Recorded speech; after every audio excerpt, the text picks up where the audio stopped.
कह रहे दूध पीने वाले बनावटी मजनू तो लाखों मिलेंगे, लेकिन असली मजनू जो कटोरा भर खून दे सके वो तो बिरला ही होता है। यहां भाव ये कि एक बार लैला ने सुना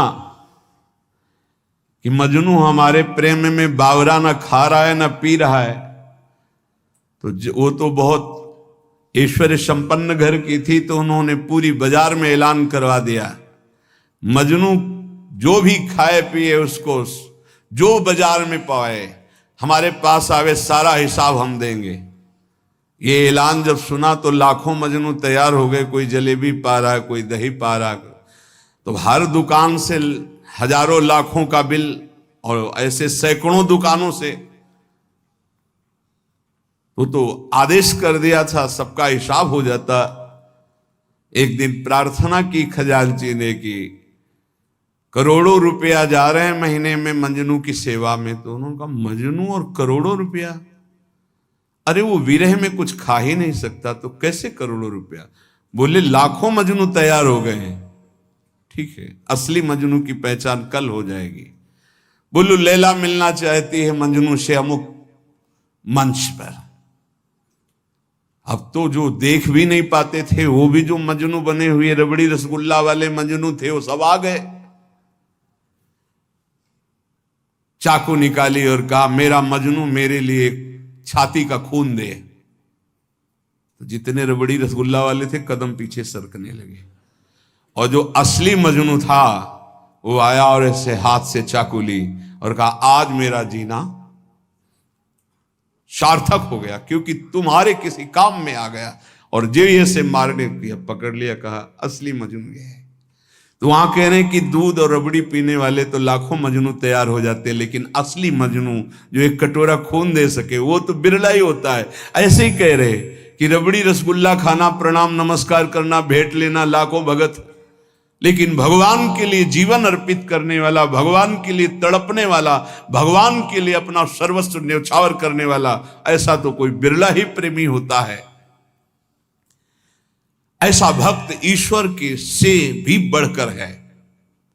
सातों सम मोहिमय जग देखा और मोते अधिक संत कर लेखा। एक भक्त प्रवर कालिदास जी हुए हैं जो इसी कोटि के महापुरुष थे। अद्वितीय भक्त निष्ठा उनकी थी। भगवत निष्ठा अद्वितीय उसी की मानी जाती जो भक्त निष्ठा होती। भक्त निष्ठा वाला भगवान निष्ठ जरूर होगा और भगवान निष्ठा वाला भक्त निष्ठ जरूर होगा। कालिदास जी श्री रघुनाथ दास गोस्वामी के गांव से 1.5 कोस दूर रहते थे, उसी कुल के थे, और ठीक वैसे ही भक्ति थी जैसे पूज्य रघुनाथ दास गोस्वामी की। भगवान नाम में इनकी इतनी निष्ठा थी कालिदास जी की, उठते बैठते सोते जागते खेलते हंसते बात करते हर समय इनकी जिह्वा पे नाम चलता रहता। अगर ये कुछ बोलते तो पहले नाम बोलते फिर चर्चा करते। देखो प्रायः सत्संग में कहा है कि अगर आप नाम जापक उपासक हो तो चिंता मत करो, पर आपको जब बात करनी तो पहले धीरे से बोलो राधा, फिर बात करो, बीच में फिर बोलो राधा, फिर जब बात का विश्राम करो राधा। अगर इतनी सावधानी रखोगे तो पूरी बात जो आपने की वो भजन हो जाएगा आपका। कोई कार्य प्रारंभ कर रहे हैं राधा, कार्य के बीच में बोलो राधा राधा, कार्य के समापन में बोलो राधा, और वो कार्य समर्पित, वो भगवत प्राप्ति करा देगा। आप बात को पकड़िए। वो किसी बात को बोलने के पहले नाम बोलते थे। वो भगवत नाम के बिना तो बोल ही नहीं सकते थे, पहले बोलते थे राधा। ये भक्ति की पहचान है। विभीषण जी जब उठे तो राम राम राम, हनुमान जी ने राम नाम ते सुमिरन कीन्हा, हृदय हरसी कपि सज्जन चीन्हा, ये सन हठ करी हो पहचानी, साधुते हो लका। ये संत है क्योंकि सो के एकदम उठते हुए बोला राम राम, ये भक्त का लक्षण है। ऐसा सबको करना चाहिए।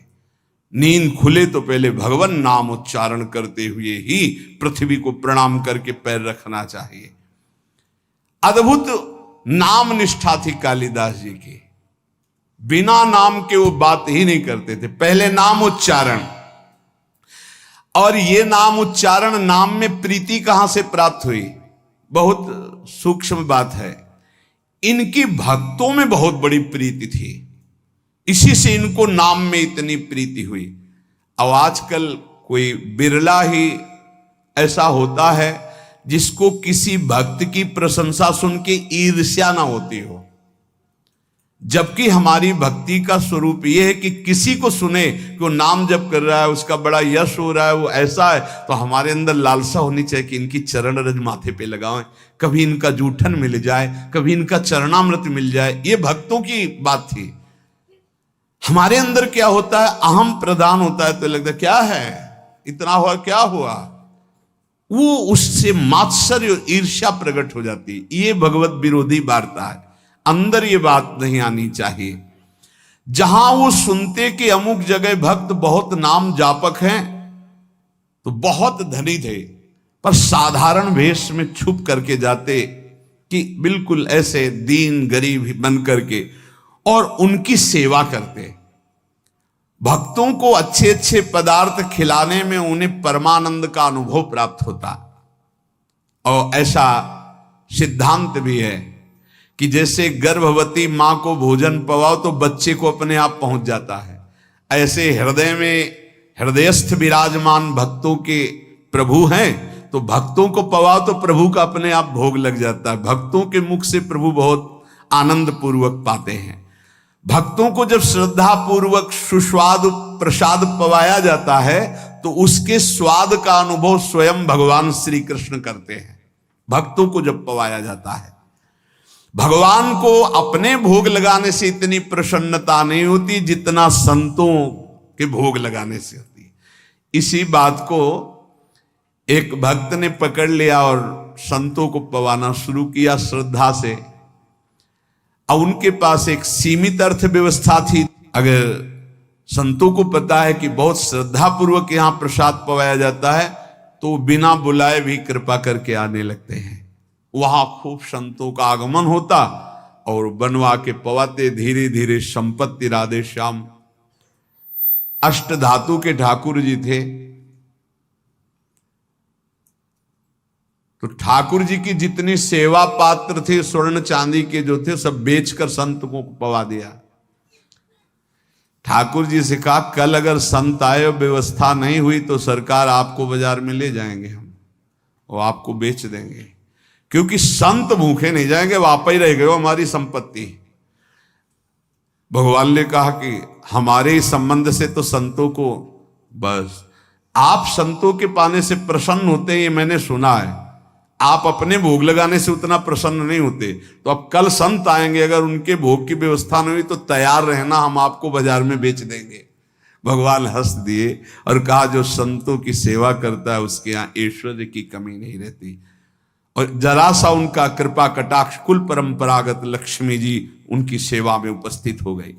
तो जो श्रद्धा पूर्वक भक्तों को सुस्वादु पदार्थ प्रसाद पवाते हैं, भगवान भक्तों की जिह्वा से पान करते हैं। भगवान को स्वयं भोग लगाने से इतनी प्रसन्नता नहीं होती जितना संत और भक्तों को पवाने से होती है। भक्तों को खिलाकर और उनका किसी भी तरह से उच्छिष्ट पाना, ये इनका स्वभाव था कालिदास जी का। इसीलिए इनके निरंतर नाम चलता था। अब जैसे कोई भक्त उच्छिष्ट देने के लिए तैयार नहीं होते, वो तो बड़े कृपा करते हैं तब उच्छिष्ट देते हैं, तो वो सावधानी रखते थे। कहीं भी तो पात्र धो के फेंकेंगे, वहां से जल ले लेना, अगर चूक हो गई तो पात्र में से हाथ करके बस कर लेना, वो अपने पात्र लेके गए चाट लेना। उच्छिष्ट का भाव, निरंतर नाम जापक, भक्त चरणामृत भक्त पद धूलि तो लगाते ही, और उच्छिष्ट पाने के लिए भक्त सेवा करते। इनका और बड़े बड़े महापुरुषों का कथन है कि योग से, यज्ञ से, तप से, पाठ से, अध्ययन से और साधनाभ्यास से प्रेम प्रकट नहीं होता। वो प्रेम प्रकट होता ही है भक्त चरण रज, भक्त चरणामृत, भक्त उच्छिष्ट से। अब इनको पता चला कि एक झा नाम के चतुर्वर्ण के भक्त हैं जो एकांत में रहते हो, खूब नाम जप करते हैं। पति पत्नी दोनों नाम कीर्तन करते हैं और गांव में सेवा करके एक एक रोटी जो मिलती उससे अपना, अब इनको लालच लगा। ये प्रभु से प्रार्थना की कि ऐसे भक्त का उच्छिष्ट प्रभु कैसे मिले, हमें उपाय बताओ, क्योंकि हम जाएंगे तो वो तत्काल सम्मान प्रदर्शित करेंगे और सम्मान प्रदर्शित करेंगे तो उच्छिष्ट नहीं मिल पाएगा उनका। भगवान से प्रार्थना की, तत्काल युक्ति आई साधारण वेश में, और उस समय आम का समय था तो बड़े बड़े आम लेकर के घर गए। प्रतिष्ठित कुलोद्भूत कालिदास को देखकर अपनी टूटी फूटी झोपड़ी में वो दंपत्ति तो आश्चर्यचकित हो गए, हाथ जोड़कर कांपते हुए कि भगवान आपके लायक हमारे घर में बैठने योग्य जगह भी नहीं है। हाथ जोड़कर अभ्यर्थना करने लगे तो उनका नहीं, इसकी जरूरत नहीं है, हम तो बस आपसे ऐसे मिलने बात करने आए हैं। एक फटा सा बोरा पड़ा था, उसी में कालिदास जो महान भागवत वो बैठ गए। वो हाथ जोड़े, प्रभु आप यहां, ये स्थान आपके बैठने लायक भी नहीं। और झा भक्त उनको कहते थे, आपने बड़ी कृपा की, आप यहां आए, लेकिन ये आपके योग्य नहीं, आप इतने महान, मैं इतना नीच। आप जैसे श्रेष्ठ पुरुष यदि हम जैसे नीचों के यहां आएंगे तो आपका उपहास होगा।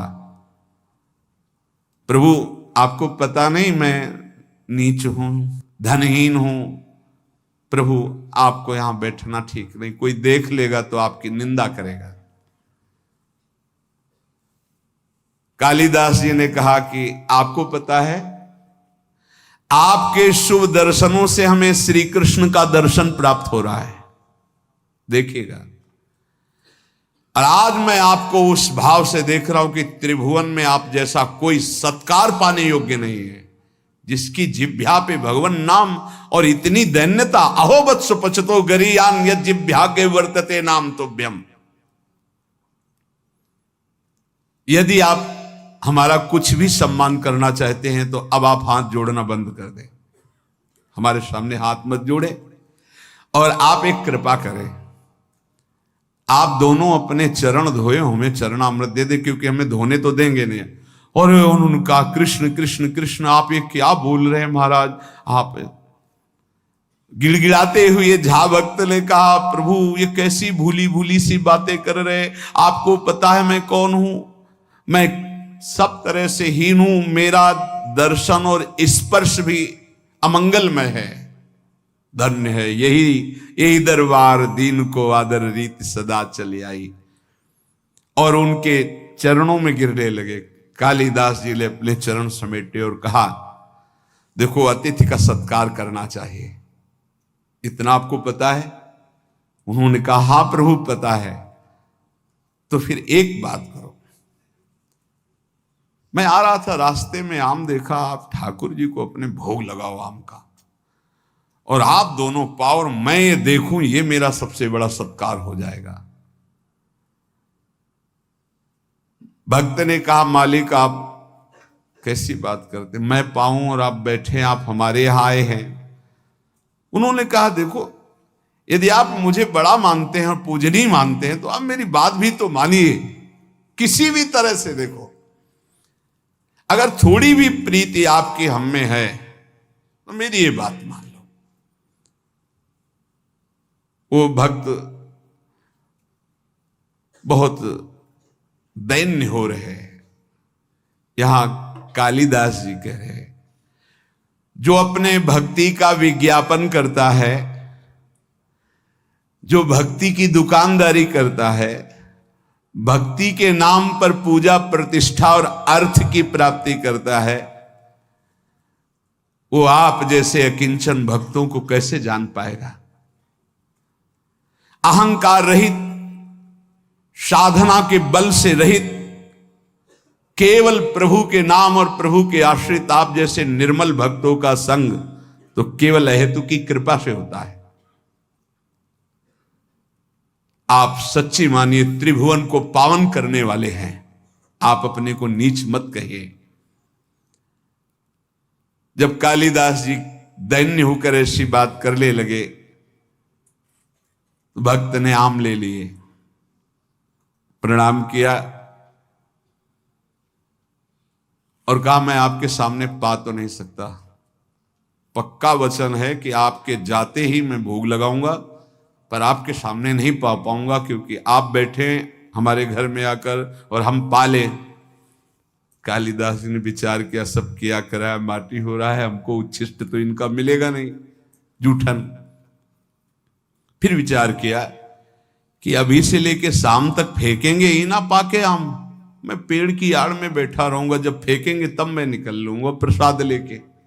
कैसी उच्छिष्टामृत के प्रति निष्ठा। चल दिए, पति पत्नी 10-20 कदम घर के बाहर तक छोड़ा। कालिदास जी जे ही अपने घर गए सो लौट पड़े और दरवाजे के पास एक वृक्ष था, उसकी ओट में छुप के बैठ गए। अब वो दोनों जो 10 कदम चल के आए थे उनके जो चरण चिन्ह थे अपने अचला में चरण रज बांधे। ये है कीमती अमोघ वस्तु, कोई भाग्यशाली ही इस अमोघ वस्तु का सेवन कर पाता है। चरण रज बांधे, एक चीज तो मिली, भक्तों की चरण रज। संपूर्ण धूल उठाकर फिर अपने शरीर पे लगाई। अब वो अपनी पत्नी से बात कर रहे कि देखो इतने महाभागवत कालिदास जी ये अमनिया लाए हैं आम का, चलो ठाकुर जी को भोग लगाओ और प्रसाद पाओ, उनकी आज्ञा का पालन करो। ये श्री कृष्ण प्रेम की प्राप्ति कराएंगे आम, क्योंकि इतने बड़े महाभागवत चल कर लाए हैं। पति की आज्ञा हुई, पत्नी ने आम को उठाया, अमनिया किया धो करके और ठाकुर जी को भोग लगाया। और वो एक एक गुठली चूस चूस के पारे भगवान को अर्पित की हुई, भक्त के द्वारा लाई हुई पाया। पत्नी ने फिर वो आम के छिलके और वो चूसी हुई गुठली बाहर जाकर के पेड़ के पास ही फेंक, वो छुपे बैठे थे। भगवान वैसा ही भक्त के जीवन में करते जैसी उसकी चाह होती है। फेंक के चली गई। कालिदास जी बहुत प्रसन्न हुए, ओहो हरि की अपार कृपा, एक एक छिलका चाट रहे, एक एक गुठली चाट रहे हैं। आप विचार कीजिए, एक उच्च कुल का एक महाभागवत एक ऐसे दैन्य महाभागवत की गुठली चाट रहा है। किस लिए? इनका उच्छिष्ट मुझे नाम में प्रीति करा देगा, और नाम के प्रेमी हैं। जैसे जैसे वो उच्छिष्ट पा रहे हैं वैसे वैसे उनको रोमांच हो रहा है, वैसे वैसे भगवान का नाम जैसे मशीन में चलाया जाए ऐसे चल रहा है नाम, अश्रुप प्रवाह हो रहा है। यहां वर्णन कर रहे हैं कि जो भक्त चरण रज का सेवन, भक्त उच्छिष्टामृत का सेवन और भक्त चरणामृत का सेवन करता है, उसका अहंकार गलित हो जाता है। सत्संग का प्रारंभ इसी बात से हुआ था कि अहंकार जब तक गलित नहीं होगा तब तक हमारी साधना रंग नहीं लाएगी। इसलिए हमें नाम में प्रीति हो जाए, नाम हमें प्राणों से प्यारा लगने लगे। बड़े बड़े महापुरुषों ने नाम को दुलराया गाया।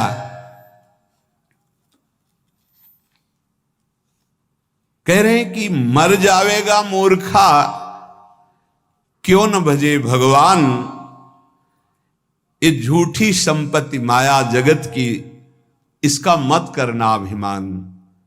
यहां से जब जीव जाता है तो साथ कुछ नहीं ले जाता, पाप कर्म और पुण्य कर्म ले जाता है। पाप और पुण्य कर्म, पाप अधिक हुए नरक भोगो, पुण्य कर्म स्वर्ग भोगो, फिर मृत्यु लोक में आओ। मत करना अभिमान, वेद शास्त्र यूं कहवे, तज ममता भज नाम। तो अमर होए रहे। अगर नाम चल रहा है सच्ची मानिए, तो वैसे ही आप अविनाशी हैं, आप मृत्यु से बच जाएंगे। आपको ऐसा ज्ञान हो जाएगा कि शरीर छूटेगा ऐसे जैसे सांप की केचुल, कोई कष्ट नहीं। जो जन्मत मरत दुसाह दुख हुई, नाम जापक को नहीं होता कष्ट, वैसे शरीर छोड़ता है जैसे सांप अपनी केचुल पुरानी छोड़ देता है, जैसे कोई पुराना वस्त्र उतार के फेंक देता है, जैसे गजराज के गले से फूलों की माला गिर जाए उसे पता न चले, ऐसे भक्तों का शरीर छूटता है। यदि नाम जब चल रहा है तो भारी दुख से बच जाओगे और अगला जन्म नहीं होगा। तज ममता भज नाम, नाम तो अमर रहवे, कहत दीन दरवेश फिर अवसर कब आवे, भजिया नहीं भगवान अरे मूर्ख मर जावे। कभी किसी भी क्षण शरीर तुम्हारा छूट सकता है। ताकू मनवा धिक है साहेब सुमरिया नाही, अलग पुरुष नहीं ओ लख्यो पड़ो मोह के माही। पड़ो मोह के माही समझ ले मनुआ मेरा, पड़या पुतला जान होएगा सूना डेरा। कहत दीन दरवेश ज्ञान लगी ना धाकू, साहेब सुमरा नाई धिक है मनवा ताकू। यदि साहब श्री हरि का नाम जप नहीं किया, प्रभु का नाम जप नहीं किया, तो ये तेरा शरीर, तेरा सब साम्राज्य यहीं पड़ा रहेगा, कोई तेरे साथ नहीं जाएगा। अगर नाम जप कर लेगा तो शुद्ध ज्ञान हो जाएगा, शरीर राग छूट जाएगा, शरीर संबंधियों का मोह छूट जाएगा। इसलिए सुमिरो, निरंतर नाम सुमिरो। रग रग नाम रम्यो रहे तो निर्गुण अगुण के रूप, जो तुम्हें चाहिए निर्गुण निराकार सगुण साकार सबका साक्षात्कार इसी नाम से हो जाएगा। रग रग नाम रम्यो रहे, ये रग रग नाम कब चलता है? बोरी सखी जी कहती, जब नाम ही श्वास, श्वास ही नाम ही नाम श्वास को भेद मिटावे, तब रोम रोम और रग रग बोले, तब कुछ स्वाद नाम को पावे। हर श्वास में अधिक से अधिक नाम जब करो, धीरे धीरे उतरेगा। तो बोले रग रग नाम रम्यो रहे निर्गुण अगुण के रूप, जो तुम्हें चाहिए निर्गुण निराकार सगुण साकार सब भगवान का साक्षात्कार ज्ञान का हो जाएगा। राम श्याम रवि एक है सुंदर सगुण स्वरूप, चाहे राम रूप देखना चाहो चाहे श्याम रूप देखना चाहो। रसना नाम संभारिए, श्रवण सुनिए नाम, नैने निरखो नाम को रविदास है काम। रात दिन नाम जप करो, ऐसे नेत्रों में नाम लिखा दिखाई दे, कानों में वही नाम सुनाई दे और हृदय से वही नाम उच्चारण हो। जो चाहोगे राम रूप श्याम रूप निर्गुण निराकार सगुण साकार जो चाहोगे सब प्राप्त हो जाएगा। संत अनेकन जे भय कीन्ही नाम पुकार, रविदास सब छोड़ के नाम ही नाम उचार। सब छोड़ो, बस नाम उच्चारण करो। देख लो बड़े बड़े संत हुए, हमें कल बहुत अच्छा लगा। सब साधन है पर नाम नहीं था तो उन्होंने बताया मेरा मन अशांत है। साधन बताए, बहुत अच्छे साधन चल रहे, तब उनसे एक ही बात कही कि आपका चित्त नाम में है। और माला तो चला लेते कभी कभी ऐसे, निरंतर नाम नहीं। आपको नाम दिखाई दे रहा है? नहीं। आप नाम लिखते हैं? नहीं। आप नाम अंदर सुनते हैं? नहीं, बस ऐसे जब होता है। तो मन को कहां से लगा पाओगे? बाहर के साधन से मन अंतर्मुख नहीं लगता। ये बात अच्छी पकड़ लेना। बाहर के साधन को जब अंतर में ले जाते हैं तो अंतर की गुफा का अंधकार नष्ट होता है, हृदय गुफा का। वो क्या होता है? राधा। राधा देख रहे हैं, राधा सुन रहे हैं, नाम लिखा राधा, वही उच्चारण हो राधा राधा। देख लीजिएगा, परिणाम में देख लीजिएगा। ये बहुत अच्छा लगा ये सुनकर। सब साधन है लेकिन नाम का निरंतर चिंतन नहीं। बोले वेदांत अनुशीलन करता हूं, वेदांत का तो उनका पता है, उसी मार्ग से आए। संत अनेकन जे भय कीन्ही नाम पुकार, रविदास सब छोड़ के नाम ही नाम उचार, राधा राधा राधा। अगर नाम नहीं है तो ये बहुत अनुभव की बात है, बहुत अनुभव की बात। जीवन का अधूरापन नहीं पूरा होता, साधना अधूरी ही बनी रहती, क्योंकि मन का विश्राम तभी होगा जब बार बार उसी में सुनो, उसी को देखो, उसी को चलाओ। फिर प्रश्न होता है कि हम ज्यादा देर इसमें टिक नहीं पाते। तो आप इतना समझ लीजिए कि एक बार आप ऐसे लिखे राधा, यही शरणागत मंत्र, निज मंत्र, जो मंत्र गुरु मंत्र मिला है, एक बार लिखे, 1000 बार का फल है उसका। यदि आप एक माला कर लिए तो सहस्त्र मालाओं के बराबर हो गया। ऐसे लिख के राधा, थोड़ा सा लोभ बढ़ाओ, थोड़ी सी एकाग्रता करो, थोड़ा मन को रोकने की चेष्टा करो। अगर 2 मिनट रोकना सीख गए तो अनेकों जन्मों का बिगड़ेल मन आपके अधीन होने लगा। 2 मिनट अधीन हुआ, चिंता मत करो कि हमसे तो अगर ऐसे करते हैं तो बहुत कम भजन होता है। वो कम भजन बहुत बड़ा लाभ देने वाला है। आप मान लीजिए, जो आप लिख रहे हैं वही आप देख रहे हैं, वही आप सुन रहे हैं, वही आप उच्चारण कर रहे हैं, बाजी जीत जाएंगे। संत अनेकन जे भय, जितने बड़े बड़े महापुरुष हुए सब नाम प्रेमी हुए, नाम का सबने रसास्वादन किया। कह रहे हैं कि यदि आपने नाम जप नहीं किया तो आप चाहे जो शरीर से साधन कर ले, चाहे जो और साधन कर ले, उतनी उन्नति प्राप्त होने वाली नहीं। जब नाम के अंदर रूप प्रकाशित हो जाता है तो सर्वस्व त्याग हो जाता है। जो त्याग वैराग्य के लिए लोग प्रयासरत रहते, पूरा प्रयास नहीं हो पाता। तो कह रहे हैं मेरे भाव में ज्ञान और वैराग्य, ज्ञानेश्वर जी महाराज का बात, बहुत बड़े महापुरुष हुए हैं, इनसे बड़ा तो ज्ञान और वैरागी और योगी ज्ञानेश्वर जी। इन्हीं के सामने तो गए थे वो 1400 वर्ष के चांगदेव जी, ज्ञानदेव जी के सामने तो गए थे।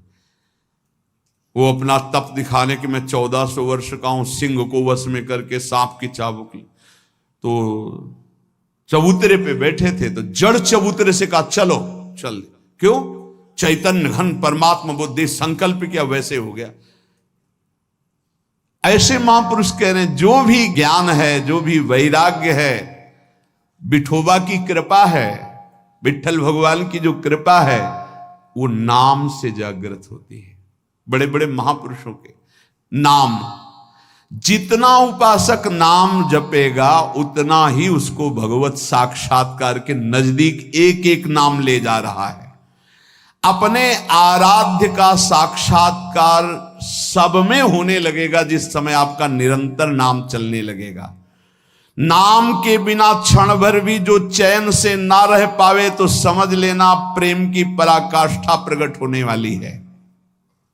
जो प्रभु का भजन करते हैं उनको किसी और की तरफ देखने की जरूरत नहीं कि कौन सा क्या साधन संसार में कर रहे हैं। हमको सिर्फ नाम पकड़ना है। संसार की समस्त कठिनाइयां, ये बड़े महापुरुषों के वचन हैं, समस्त विपत्तियां, समस्त दुखों का नाश करने में समर्थ है नाम। अगाध ज्ञान वैभव का समुद्र है नाम। अपार दुर्गम गति प्रदान करने वाला है नाम। बस ग्रहण करने योग्य है तो एक नाम। तत्व गहन को नाम है, भज लीजय सोई। लीला सिंधु अगाध है, गति लखे न कोई। नाम अगाध लीलाओं में प्रवेश करा देने वाला तत्व का गहन रूप नाम है। अगर नाम जप हो रहा है तो तुम्हें और फिर कोई साधन की जरूरत नहीं है। ऐसा नाम अपनी जीभ पर रख लो, तुम सबसे बड़े दानी माने जाओगे और जरा मृत्यु पर विजय प्राप्त कर लोगे। कंचन मेरु सुमेरु है गज दीजय दाना। कोटि गऊ जो दान दे नहीं नाम समाना। एक जप रहा है राधा राधा, 1 करोड़ों गाय ये सब दान कर रहा है। जितने दान करने की सामग्री है, कंचन भूमि, भूमिदान, स्वर्णदान, हयदान, गजदान, गौदान, अन्नदान, कन्यादान, विविध दान, और एक नाम जप कर रहा है राधा राधा राधा। तो बोले नहीं, नाम समाना, नाम वाले की समानता ये दान नहीं कर सकते। असमन लाव नाम रसना, तेरो बहुर न होई जरा मरना। ऐसा भाव करो कि नाम चलने लगे तो तेरा दोबारा जन्म नहीं होगा, तुझे मृत्यु का दुख नहीं होगा। एक मन एक दशा एक व्रत धरिए, नाम देव नाम जहाज है भवसागर तरिए।